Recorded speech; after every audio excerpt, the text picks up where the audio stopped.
Pour cette première édition, ce premier magazine de Web Presse pour l'an 2007, mesdames et messieurs, je reçois 3 estimés confrères. Avec eux, nous allons débattre, comme vous le savez, d'un seul grand thème.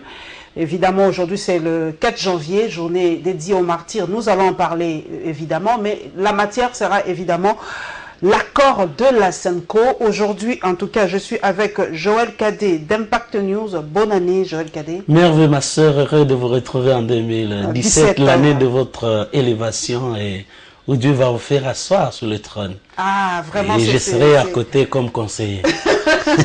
Merci beaucoup, on est là, Joël Cadet, merci. Impact News aussi, on lui souhaite en tout cas beaucoup de parutions encore pour cette année 2017. Je suis avec un jeune que j'admire. Moi, j'admire les jeunes. Hein. On doit vraiment, pour la nouvelle génération, les admirer et les pousser à faire mieux. Edmond Izouba de Politico CD de RTVS 1. Très heureuse et bonne année. Merci à vous et j'ai dit également meilleurs vœux à tous les téléspectateurs de votre télévision, Congo Web, que j'apprécie, et à vous-même que j'adore. Oh, merci, c'est gentil. Je vais terminer par, en tout cas, un confrère que j'ai découvert et que je vous ai fait découvrir, Marcelin Chisoka. Vous le réclamiez, et bien voilà, il est là.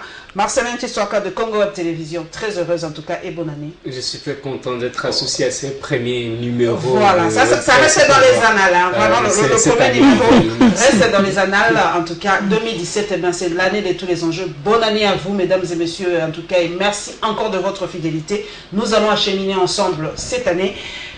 Joël Cadet, Impact News, l'accord de la SENCO. Échec, réussite. Aujourd'hui, vous avez, en tout cas, les tweets, en tout cas, ne fait que pleuvoir. Aujourd'hui, les tweets, les posts sur Internet, les déclarations à la télévision, à la radio, les revirements, on ne comprend plus rien. Est-ce que cet accord est une réussite? Bon, globalement, l'accord est une réussite dans la mesure où, vous savez, les négociations, c'est lorsque ça vous laisse les suspens, lorsque on négocie, à un moment donné, par exemple, comme on était en train de les suivre pas à pas au regard, avec les réseaux sociaux, parce que ceux qui étaient dedans, à un moment donné, vous avez senti Chilombo Tshisekedi Félix dire que nous sommes à un pas de la rupture. C'était une tension. Dire que nous sommes prêts. Les points qui nous unissent sont beaucoup plus nombreux que ceux qui nous divisent. Donc à un moment donné, nous étions tous palpitants. Mais s'il faut reconnaître, c'est un succès, c'est une réussite, parce que ça nous a évité un carnage qui pouvait arriver le 19, un carnage qui pouvait arriver le 20. Au moins, l'Église catholique nous a fait éviter ce carnage-là. Parce que de part et d'autre, Paulette, nous sommes journalistes d'investigation, de part et d'autre, on avait préparé la guerre. Aujourd'hui, ce n'est plus cette opposition-là de Tshisekedi, de la non-violence. Les gens qui ont rejoint Tshisekedi dans l'opposition aujourd'hui, en tout cas, ils ne sont pas... ce sont des anciens belligérants qui sont aussi prêts à tout et qui étaient prêts vraiment à accepter de voir le sang couler à Kinshasa principalement et le pouvoir également. C'était préparé. Et vous avez vu les intimidations de la police, du commissaire provincial de la police, où il disait que avant de sortir, il faudrait que tu regardes bien ta femme, la photo de tes enfants, de tes parents, avant de sortir. Donc c'était les intimidations. Ce qui fait que c'est une réussite. Mais là où le bas blesse, c'est cette insensibilité, cette monstruosité qui caractérise un peu notre classe politique. Vous êtes convenus, vous avez lu, et même qu'il s'agisse de Madame Bazaïba, bien sûr, que la politique congolaise, il y a un certain niveau très élevé de l'immoralité. Vous avez convenu. Moi, je pouvais comprendre ceux qui ont refusé de signer l'accord du 18 octobre, qui n'ont pas participé aux travaux.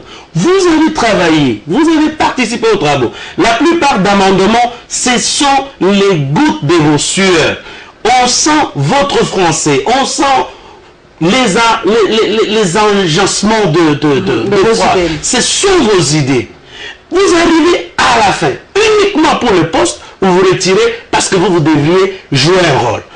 Au départ même, c'était encore une honte que l'on puisse boycotter les travaux tout simplement parce qu'on pouvait y avoir une seule personne au lieu de 5 qui étaient prévus au départ. Donc, vous voyez qu'à un moment donné, je me dis, mais on est où là? On peut se battre par rapport à un idéal, on peut se battre par rapport à une idée, par rapport à un message, par rapport au contenu. que l'on aimerait défendre. Mais si on doit se battre parce qu'il faudrait que Edmond et Marcelin, nous soyons là, et bon, si je puis avoir notre cahier de charge, je dis que non, Marcelin, vous allez faire passer ces cahiers de charge. S'il passe par là, on boycottons. Donc voilà un peu là où... Edmond, aujourd'hui, c'est la phrase clé qui circule sous réserve aujourd'hui. Quelle compréhension avez-vous de cette phrase qu'a dit Lambert Mende? Nous avons apposé notre signature, mais sous réserve. Sous réserve de quoi? De quitter on ne comprend pas très bien, mais ils ont quand même apposé leur signature, mais sous réserve. On ne comprend pas très bien. Ça aurait pu, pour moi, étonner la population si c'était le seul mot que nous avons connu avec cette classe politique, que je qualifierais même des pourris, avec des vocabulaires un peu, je dirais, deux fois hostiles à la population.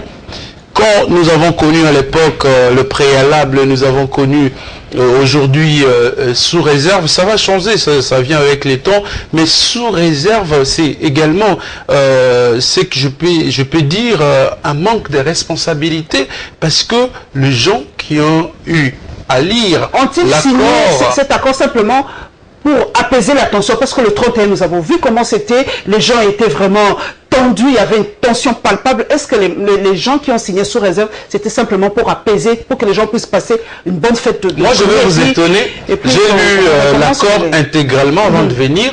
En tout cas, je n'ai pas eu à lire des signatures sous réserve. C'est pas écrit, c'est la blague de la politique actuelle.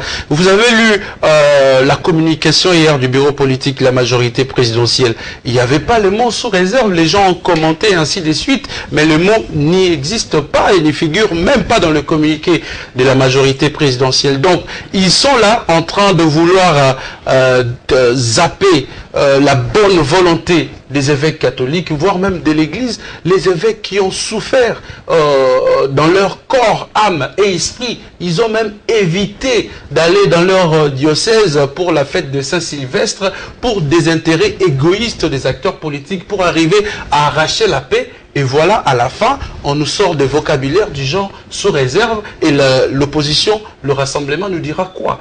Donc, pour moi, à ce niveau, il n'y a pas de signature sous réserve. Les gens qui ont signé, nous devons les considérer ainsi, et nous devons comprendre que l'accord est déjà entré en application, parce que nous voyons déjà certains fruits quand on annonce l'arrivée de Doussa Nyamwisi, on annonce l'arrivée de Roger Lumbala, ainsi de suite,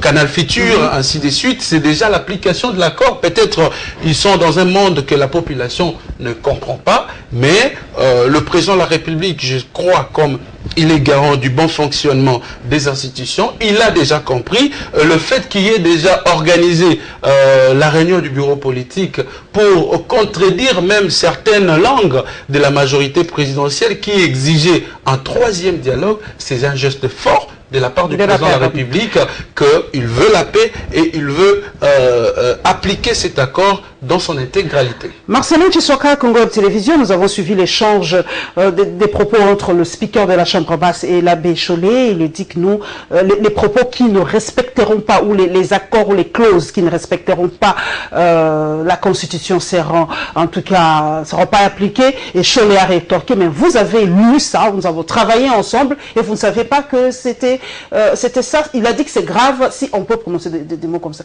On y revient. Est-ce que cet accord-là, aujourd'hui, est au-dessus de la Constitution, ou en tout cas cet accord est en mariage et en phase avec la Constitution congolaise aujourd'hui? Parce que le mot référendum, on a suivi certains acteurs qui disent que nous, chez Juan Gomez aujourd'hui, même si on a coupé RFI, on se bat quand même pour avoir des sons de cloche de cette grande émission Appel sur l'actualité. Certains Congolais ont dit que nous, le référendum, la clause par rapport au référendum, on n'a pas voulu en parler, et pourtant le référendum est un droit constitutionnel. Pourquoi on ne veut pas avoir un référendum? Donc Marcelin et Joël, vous allez répondre par rapport au référendum et par rapport à certaines clauses anticonstitutionnelles. Justement, madame, l'accord, il est là, il a été déjà signé. Et j'assure que les évêques ont eu, avant même de proposer la dernière monture de cet accord, ils ont eu à effectuer des va-et-vient auprès du chef de l'État Joseph Kabila, également auprès des leaders du rassemblement, ceci pour avoir leur quitus. Et quand les signataires ont approuvé ces documents, comme on l'a dit, aujourd'hui il est en application. Je crois que le problème ne se situe pas à ce niveau-là. Ce que la majorité présidentielle, c'est comme discours aujourd'hui, il faut le comprendre. C'est un rétropédalage. Il faut avoir des explications, non seulement au niveau de la base, c'est ce que Minakou fait. Ils ont deux discours aujourd'hui. Il y a un discours destiné à la communauté internationale qui a pris acte de la signature de cet accord. Alors, le reste de déclaration, c'est fait pour la consommation locale. C'est destiné aux militants. On a dit aux militants il n'y aura pas un deuxième dialogue. On a dit aux militants l'accord de base, c'est celui signé à la cité de Louia. Aujourd'hui, c'est un démenti total. Qu'il y a eu des avancées. On a travaillé sur l'accord autre que celui de l'OIA. Tout ça, il faut avoir un discours pour expliquer aux militants. Donc, il faut comprendre les positions exprimées par les acteurs politiques de la majorité comme des discours destinés à la consommation. Parce que le mot, on dit aussi que cet accord n'est pas du tout inclusif. Madame, vous n'allez pas définir, je ne sais pas comment vous allez définir l'inclusivité, mais quand je vois par exemple derrière la personnalité d'Étienne Tshisekedi, tout le rassemblement. Vous avez vu au 19, lorsque on était encore au niveau de la cité de l'OIA, vous avez vu comment les gens sont morts pour défendre la Constitution, le respect de la Constitution. Et quand, au niveau du centre interdiocésain, on était en train de négocier, arrivé le 19 décembre qui était donné comme une date fatidique, est-ce que vous avez vu de mots? Pourquoi? Parce que les gens s'attendaient aux résolutions du dialogue. Les gens estimaient qu'il y a une grande représentativité dans les délégués au niveau des centres interdiocésains. Et à ce moment-là, ils se sont représentés. Quand vous parlez de l'inclusivité, parce que Boussa n'a pas signé, parce que José Makila n'a pas signé. Regardez sur l'ensemble de ceux qui ont participé dans ce pourparler, vous aurez que 5 ou 4 signatures, hormis le MLC ou le Fonds pour le respect de la Constitution. Il n'y a que Boussa, il y a Jean-Lucien Boussa, qui a encore José Makila, il y a également Magui Kiala, qui n'ont pas signé. Mais est-ce le reste ont signé? La représentativité ne se définit pas par rapport aux individus, mais c'est par rapport à l'opinion. Tshisekedi incarne une large opinion de notre population. Et Joseph Kabila également, qui a mandaté ses délégués. Et on a un accord, Vital Kamere. On a un accord, c'est tout. Heureusement que Steve Mbikaï a compris qu'il ne fallait pas marcher à l'encontre de l'opinion populaire et il a signé. Joël Cadet, le référendum, le mot qui fâche, nous avons suivi, je le répète sur RFI, chez Juan Gomez, en tout cas aujourd'hui, quelques Congolais qui disent non, pourquoi on a peur du référendum et pourtant c'est dans la Constitution. Mais selon l'accord de la SENCO, on a mis un peu de côté le référendum jusqu'aux élections.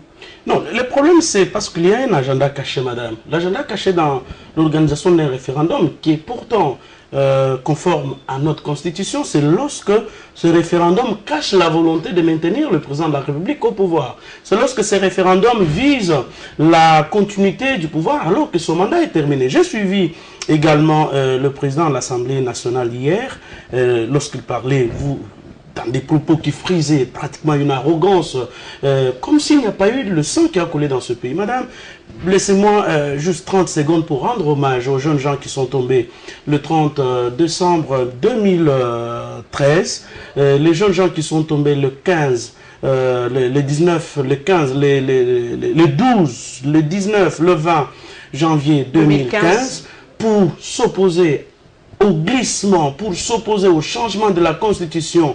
Laissez-moi rendre hommage à ces jeunes gens dont on ne connaîtra même pas la sépulture, qui ont été enterrés dans des fosses communes que leurs parents ne verront jamais et pour qui on n'organisera jamais les obsèques, tout simplement parce qu'ils se sont opposés, ils se sont battus pour le respect de leur propre Constitution. La Constitution qui a déjà été violemment violée, mais que le secrétaire général de la majorité présidentielle vient dire que toutes les dispositions contraires à la Constitution ne seront pas mises en pratique. Comme si il y a eu des dispositions conformes à la Constitution qui ont été mises en pratique. J'aurais voulu que le président Aubin Minakou nous dise que l'article 73 a été mis en pratique. Et même l'article auquel on fait référence. L'article 13, que le corps électoral est convoqué par la CENI 90 jours avant l'expiration du mandat. Qu'ils me disent que l'article 74, même prenez l'article 70. L'article 70 dit quoi? Et met un point très. Il dit le président de la République est élu au suffrage universel pour un mandat de 5 ans.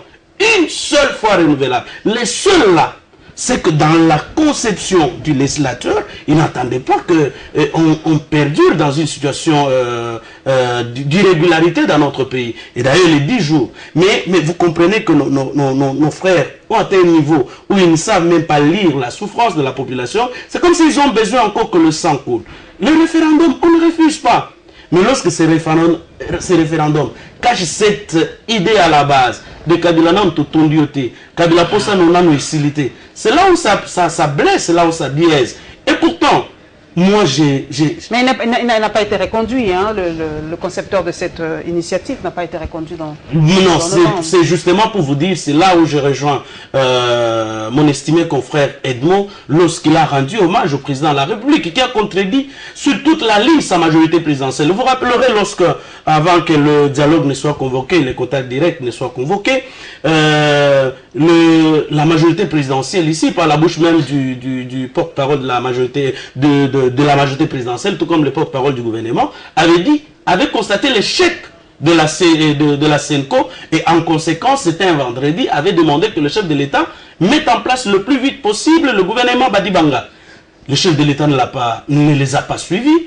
Un mardi, il a renouvelé sa confiance à la CENCO qui a organisé le dialogue. Et vous allez sentir qu'il y a maintenant deux discours, comme mon estimé Marcelin l'a dit, qu'il y a un discours pour la consommation des militants auquel on avait promis qu'il y aura un référendum, auquel on avait promis qu'il n'y aura pas un deuxième dialogue. S'il y a un deuxième dialogue, je donne ma main à couper. Malheureusement, comme les ridicules ne tuent pas dans notre pays, on va tuer personne. Et il y a maintenant les gens qui ne jurent que sur le troisième dialogue parce qu'ils savent qu'ils n'ont pas obtenu ce qu'ils ont tenté d'obtenir et promis au chef de l'État. Aura-t-il un troisième dialogue? Parce qu'il y en a qui se battent aujourd'hui pour ce troisième dialogue. Ce n'est pas inclusif. Certains points n'ont pas été résolus. Les tractations continuent malgré la signature. Mais il y a des tractations qui continuent. Mais aujourd'hui, l'abbé Chollet a dit, comme c'est la journée dédiée aux martyrs, c'était un peu il n'y avait pas trop d'activité. Peut-être ça répondra demain, jeudi, pardon. Est-ce que c'est ça le troisième dialogue, selon vous? Non, il n'y aura pas, à mon avis. Je ne peux pas limiter troisième, quatrième ou cinquième dialogue, mais tout ce que nous constatons, c'est que si les acteurs politiques sont forts et qu'ils veulent également travailler pour les intérêts de la population, j'estime que c'est une option carrément à mettre de côté parce qu'on ne peut pas aller de dialogue en dialogue. Veillons d'abord à exécuter l'accord que nous avons entre nos mains. Moi d'ailleurs, j'ai eu à les condamner, mais ce n'est pas pour autant que je refuse l'accord du centre interdiocésain, que l'accord de la Cité de l'Union africaine, le dialogue a quand même permis à ce qu'il y ait un acte fondateur comme une base fondamentale pour faire asseoir le dialogue de la CENCO et personne ne le contredira. Au contraire, quand vous regardez l'accord de la CENCO, vous allez vous rendre compte que le calendrier électoral qui a été contenu dans l'accord de la Cité de l'Union africaine a été carrément buffé et remplacé par l'élection en 2017 avec une astuce qui va prolonger avec l'appréciation de l'Assemblée nationale, la CENI, également le gouvernement et le comité national de la transition, le Conseil national de la transition, pour prolonger les élections. C'est là où moi j'ai dit mais que... la date n'est pas fixe. Non, même la date de 12 mois, il faut vous méfier. Donc Kabila, il ne peut pas passer par le référendum, il ne peut pas passer par un troisième mandat, mais il peut au moins arriver à prolonger sa transition. C'est là où moi j'estime qu'on ne doit pas réviser l'accord, mais que les acteurs politiques doivent être responsables pour assumer correctement la logique de leurs idées, pour ne pas arriver à confondre les attentes de la population. Marcelin Tchoussaka, vous allez rebondir. Edmond Izouba a rêvé quelque chose. Est-ce que l'histoire est-elle en train de se répéter? Parce que Mobutu, à l'époque, a fait 7 ans de transition, de 90 quand il a prononcé son discours jusqu'en 97. Et Edmond a dit, il y a comme une sorte de boulevard. on n'est pas très sûr que les élections se tiendront en 2017, donc on peut élargir 2018, on n'a pas le temps, on n'a pas l'argent, on continue 2018, et la Cour constitutionnelle a déjà tranché, le président restera en fonction jusqu'à... Et c'est l'astuce qui a été retenue même dans l'accord. La question claire, est-ce que l'histoire est-elle en train de se répéter aujourd'hui? Est-ce que cette transition peut nous prendre 10 ans, mine de rien? Je doute, madame, que la transition puisse nous prendre encore au-delà de 2 ans. Vous en êtes sûr, je doute dans la... C'est la même classe politique, hein? C'est vrai, c'est la même classe politique, mais les enjeux ne sont pas les mêmes. Les enjeux de 1990 ne sont pas ceux d'aujourd'hui. Aujourd'hui, nous sommes face à une jeunesse pro-démocratie. Si aujourd'hui nous avons cet accord, il faut dire qu'il y a des jeunes qui sont morts pour qu'on puisse respecter la Constitution. Et je ne crois pas, je ne vois pas cette jeunesse aujourd'hui laisser Joseph Kabila faire 10 ans, 2 ans, 3 ans encore au sommet de...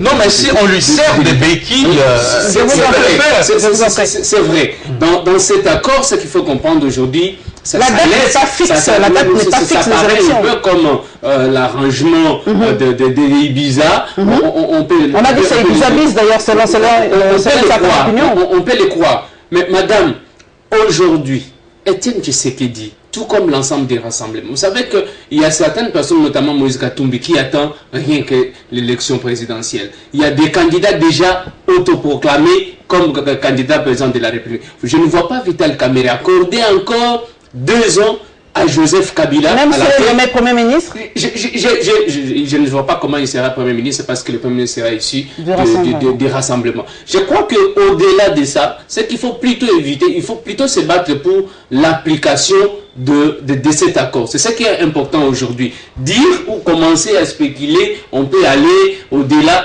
on tombe dans le piège de la majorité qui voudrait encore retarder avec le gouvernement Balibanga. Et à ce moment-là, on aura à consommer déjà 2 mois, 3 mois. Et comme on a dit, les élections sont en 2017. Lorsqu'on aura consommé les 3 mois, vous verrez, il faut compter 12 mois. Et nous irons en avril 2000. L'applicabilité des textes, c'est ça maintenant le problème. L'accord a été signé, même sous réserve, mais c'est signé. Alors, comment mettre en application? Quel est l'organe technique qui va contrôler vraiment cette fois-ci l'applicabilité, en tout cas des recommandations? Parce que c'est ça le hic. Non, tout ce que j'aime, c'est la foi des évêques, c'est la foi de la Senko. Malgré tout ce que l'on peut spéculer sur les toits des maisons, sur les toits de médias, le travail est en train de se poursuivre et de part et d'autre, les gens sont en train d'amener leurs propositions pour l'élaboration de l'arrangement particulier. C'est là où je crois en la foi des évêques, parce que même nous tous, on ne croyait pas en ça. Deuxième, je voudrais un peu également répondre à la question posée à Marcelin. Les enjeux ou la configuration internationale n'est plus la même aujourd'hui. Le président de la République, et d'ailleurs l'a compris, à l'issue du sommet d'ailleurs, c'est les sommets de la Senko ici, avait été recommandé, obligé par les sommets de Luanda. Les gens ne sauront pas le dire, c'était une obligation, parce que, en ce qui concerne d'ailleurs le camp au pouvoir, le président l'avait déjà dit au Congrès, devant les 2 chambres réunies, que la Senko, il l'avait pratiquement remercié. Donc, ce n'est que le sommet de Luanda qui a changé la donne sur le plan interne et externe. Alors, lorsque vous examinez la donne au niveau interne, en tout cas, Madame Paulette, personne n'acceptera encore dans ce pays qu'il y ait un nouveau Mobutu. Même ceux qui sont tout autour du chef de l'État ne l'acceptent pas. Même ceux qui ont travaillé avec lui, qui ont acquis certains avantages. Personne, en dépit de leurs avantages là, personne n'accepte encore qu'on ait un autre Mobutu qui pourra être chassé ou sur l'avion de qui on va tirer lorsqu'il sera en l'air. Et personne n'aimerait encore qu'on ait encore un autre Musée Laurent Désiré Kabila qui sera abattu. On veut la paix, nous avons besoin d'un autre jeune président qui reste en vie. Et il sera appelé à autre chose et les gens se conviennent pour cela. Ça, c'est la donne au niveau interne. La donne au niveau international, suivez Obama, suivez la France, suivez la Belgique, suivez... Parce que, vous savez, il faudrait qu'on se dise la vérité. Les on dont souvent parle Kinke Mulumba, on est allé chercher Joseph Kabila, un jeune général. Les on là, c'était pas les Congolais. Les on là, c'était pas nous.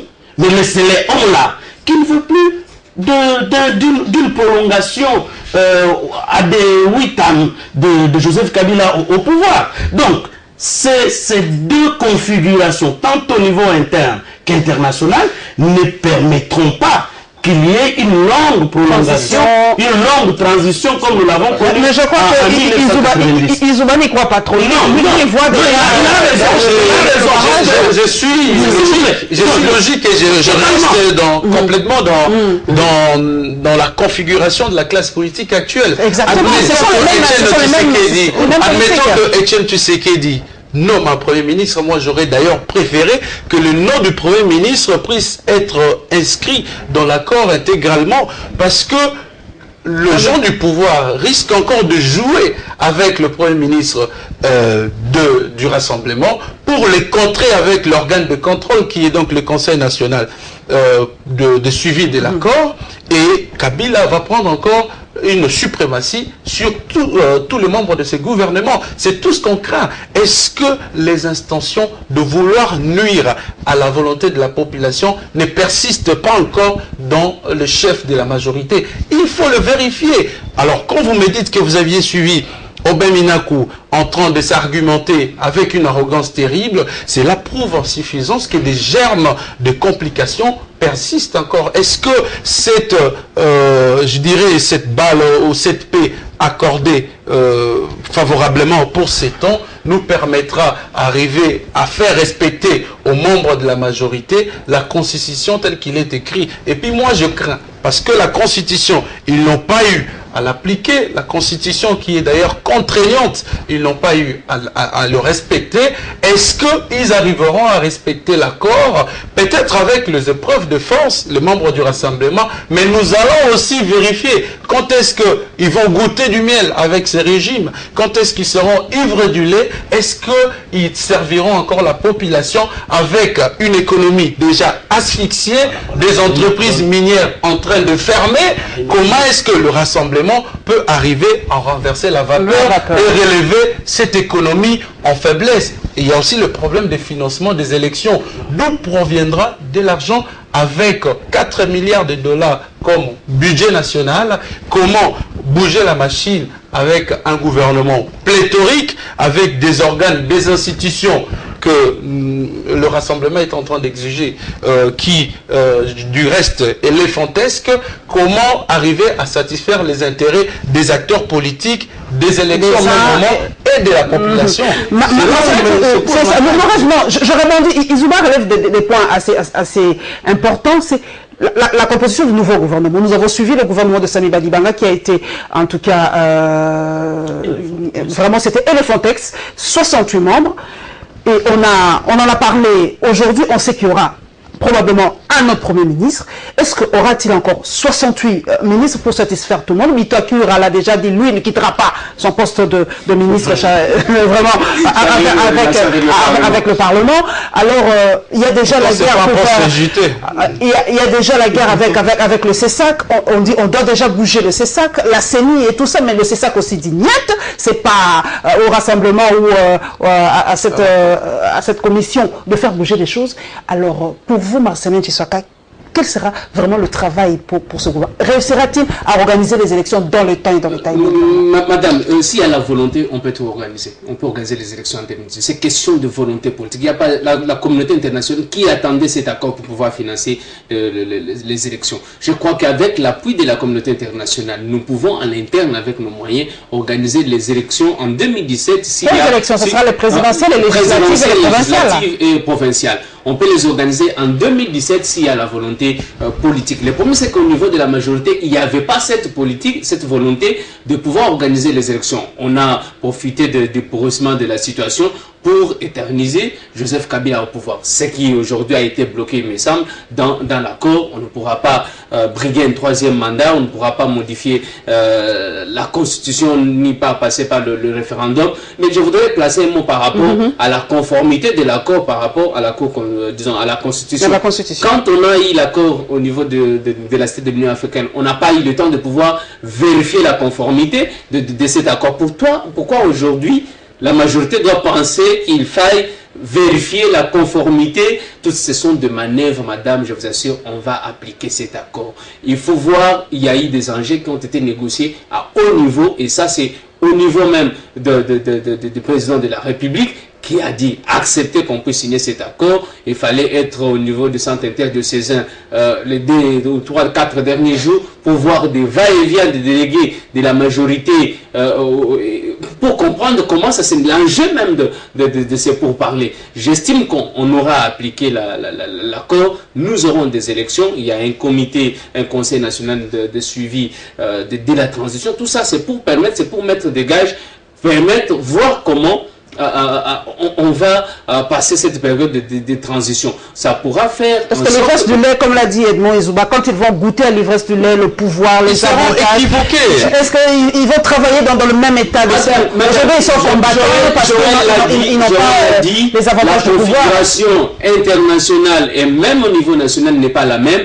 Je crois qu'il y a des pressions de part et d'autre, même si vous avez suivi les États-Unis qui disent nous attendons déjà, on salue cet accord, on attend l'application. Aujourd'hui, on ne peut pas se passer de la donne internationale, madame. Ce ne sont pas les velléités ou encore mais la donne internationale, nous ne la comprenons pas. Ce ne sont pas les intérêts égoïstes des acteurs politiques congolais qui veulent, vous avez cité les cas de Justin Bitakuya qui dit ne quittera pas. Mais le compromis politique l'a déjà décidé. Lui, il a été nommé sur base d'un compromis politique de la cité de l'Union africaine. Un autre compromis est venu annuler celui qu'il avait nommé. Il n'a qu'à tirer des conséquences. Je ne vois pas comment il va, je ne vois pas les moyens que dispose Justin Bitakuya pour pouvoir s'éterniser. Sa grand-mère, hein? Il a sa grand-mère.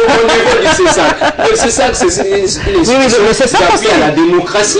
C'est une institution d'appui à la démocratie. Si aujourd'hui, pour la crédibilité du processus, on peut changer les animateurs, restructurer le CESAC, je ne vois pas d'inconvénient. Il en est de même comme on a décidé pour la Commission nationale électorale nationale indépendante. Je ne vois pas d'inconvénient. Oui, Joël Kadé, ce gouvernement éléphantesque, ça va prendre encore du temps parce que pour former le gouvernement de Sami Badibanga, ça a pris un peu de temps. Est-ce que cette fois-ci, on doit aussi tenir compte du facteur temps dans cette histoire? Non, je crois que le président de la République qui a chargé la SENCO pour organiser ces dialogues, qui a donné son quitus pour la signature, je ne le vois pas encore perdre le temps. Je voudrais un peu apaiser mon confrère Izouba pour lui dire que c'est normal que... Vous savez, il y a trop de compressions qui feront que on ne saura pas aller au-delà. Pour quelle raison? Vous savez, si nous restons dans notre configuration nationale avec 4 milliards de dollars, même si ils peuvent se taper à 70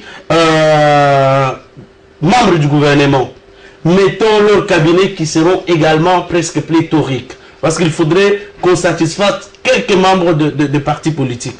Mais tout le budget là, il partira dans les dépenses pratiquement politiques. Donc ce qui fera qu'on n'aura même pas le moyen de donner du courant à la population congolaise, on n'aura pas les moyens de nourrir la population congolaise et que la crise au niveau du social va davantage s'enliser et lorsqu'il y aura cette famine-là, on ne saura pas utiliser des gens affamés. Donc c'est une autre dimension qui fera que ces gens qui vont entrer au gouvernement, ils seront obligés de mieux faire et de tout faire pour que les choses aillent vite, qu'on aille aux élections. Parce que quand ils vont devoir, quand la population va vraiment encore beaucoup souffrir, je ne vois pas en qui encore on va placer la confiance. C'est pour cette raison.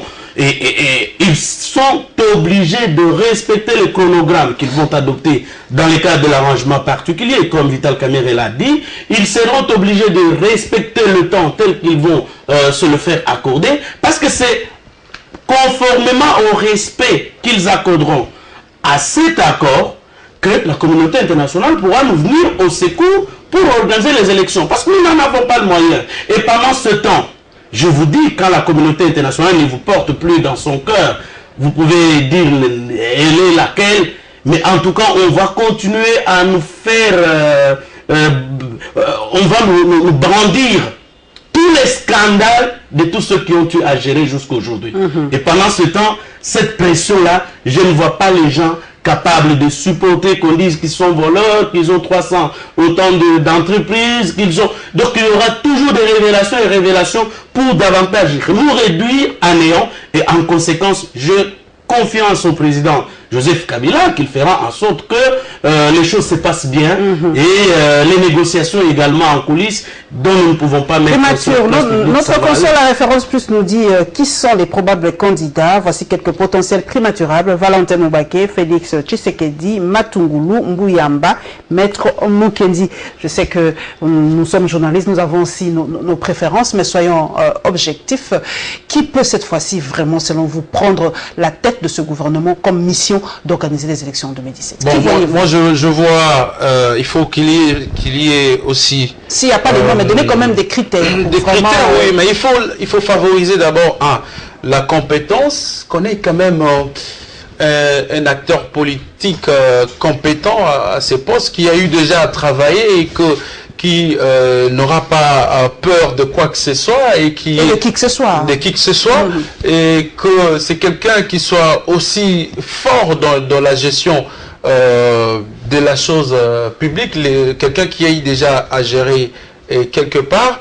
Mais aussi, il y a les critères. Je sais que Tshisekedi, on lui donne beaucoup de passanants, on lui sert des fois les aliments, parce que lui-même dit qu'il n'a pas eu à mener 32 ans, à faire une lutte pendant 32 ans pour favoriser d'autres personnes. Il a dit à les dire, mais j'estime que qu'il soit de l'UDPS, qu'il soit de la dynamique pour l'unité d'action de l'opposition, qu'il soit je ne sais pas d'où, Etienne Tshisekedi doit arriver à équilibrer ce qu'on appelle la géopolitique. On doit quand même faire respirer les provinces aujourd'hui devenues à 26, comme Etienne Tshisekedi. Et du Kasaï, il faudrait qu'on ait un Premier ministre d'une autre partie de la République que le Kasaï.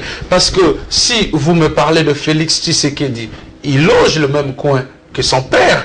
Quand vous allez prendre Valentin Mubake, il est de l'Est, du Sud Kivu. Vous prenez Matungulu, au moins ça met les gens à l'aise parce qu'il est de l'Ouest, il est de Bandundu.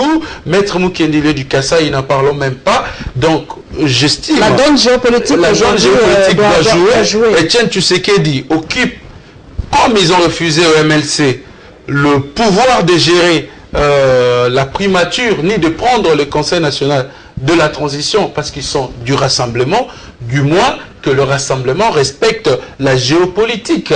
Le MLC voudrait assez qu'il occupe la primature, vu que le rassemblement occupera un organe de contrôle de l'exécutif, qu'il n'y ait pas une certaine ramification entre les deux institutions. Qu'il soit pas en même temps juge parti. En même temps juge parti, il contrôle l'exécutif, en même temps il est dans l'exécutif, mais comme ils ont voulu, et dans l'accord c'est inscrit comme ça, ils vont l'occuper, mais à condition, pour moi, qu'ils respectent l'équilibre géopolitique.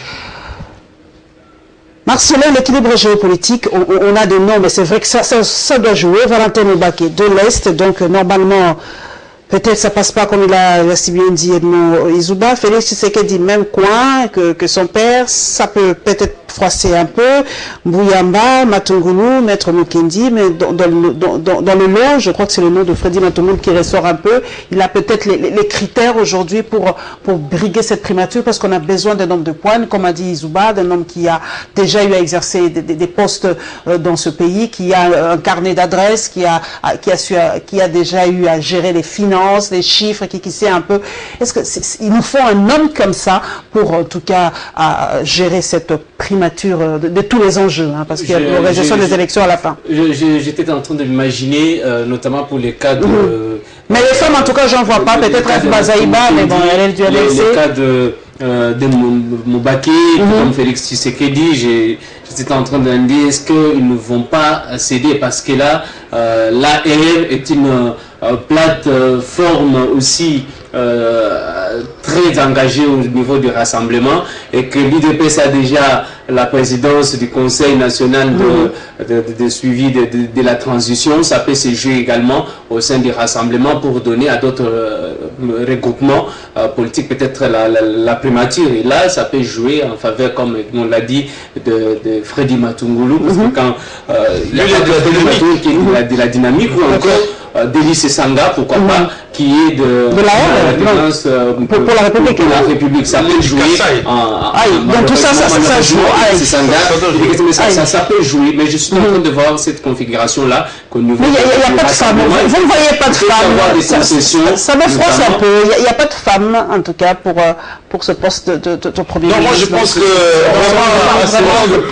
c'est difficile de repêcher une femme. Vous savez, même quand on organise les élections de bureau dans de grandes institutions, c'est difficile de penser aux femmes parce qu'on estime que voilà, on va mettre. Vous savez, moi je ne suis pas en train de flirter des femmes, mais à un moment je deviens genré pour louer les efforts de femmes. Mettre une femme dans une institution ou à la tête d'une institution, beaucoup d'hommes ont souvent peur que la femme risque de vouloir le contraindre, oui, faire mieux et de jouer même leurs attentes, parce que des fois les hommes ont beaucoup de préoccupations au même moment et ils ont besoin d'argent, faire sortir l'argent, et quand vous prenez une femme stricte comme Eve Bazaï, ça sera difficile, là au coin, vous n'allez pas bien faire n'importe quoi. Nous allons quand même parler des martyrs de la République du 4 janvier, on peut ne pas en parler. Aujourd'hui nous sommes le 4 janvier, ouais, presque passe à cette date.